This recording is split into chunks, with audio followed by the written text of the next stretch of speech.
Hi hello friends, நீ பார்க்க போகிற வீடியோ என்னென்னு பார்த்தீங்கன்னா ரெட் கலர் செம்பருத்தி பூ பாருங்கள், எவ்வளோ அழகாக வளர்ந்துருக்கு பாருங்கள்.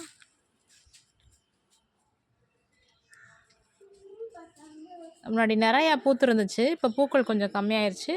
ஆனால் முட்டுக்களோட எண்ணிக்கை ரொம்பவும் அதிகமாகவே இருக்குது பாருங்கள்.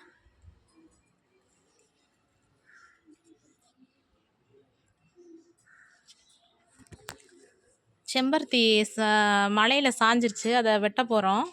பார்த்துக்கோங்க. இதுதான் நம்மளோட வீட்டில் வளர்க்கக்கூடிய ரெட் கலர் செம்பருத்தி பூ.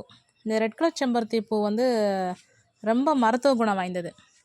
இதை வந்து பாலில் நல்லா திக்காக காய்ச்சி இதை மட்டும் கட் பண்ணி போட்டுட்டு இந்த இதழ்கள்லாம் நல்லா சிம்மில் வச்சு கொதிக்க வச்சு நாட்டு சக்கரை போட்டு குடித்தோன்னா நல்ல ஒரு ரிசல்ட்டு கிடைக்கும். உடம்புக்கு ரொம்ப நல்லது, உடம்புக்கும் வயிற்றுக்கும் ரொம்ப நல்லது இந்த செம்பருத்தி பூ. இந்த செம்பருத்தி பூ இதழை பிரித்து சாப்பிட்டோன்னா ரொம்ப நல்லது.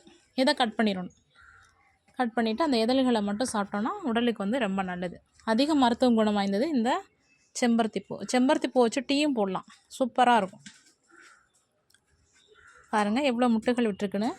இப்போ தான் கொஞ்சம் மாவு பூச்சி இல்லாமல் இருக்குது. ஸ்பீடாக நல்லா ஃபோர்ஸாக தண்ணி இலைகளில் படுற மாதிரி அடிச்சிட்டோன்னா எல்லாமே உதிர்ந்து கீழே விழுந்துடும்.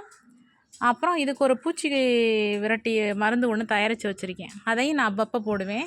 இந்த பாருங்களேன், இந்த கருப்பு பூச்சி வந்துச்சுன்னா அதோட தாக்கம் ரொம்ப அதிகமாக இருக்கும். இந்த பாருங்கள், குட்டியாக தெரியுதா உங்களுக்கு? இது வந்துட்டாலே அடுத்து மாவு பூச்சி வரப்போகுதுன்னு அர்த்தம். இதுக்கு நான் அடுத்து ஒரு மருந்து வந்து தயார் பண்ணி வச்சுருக்கேன்.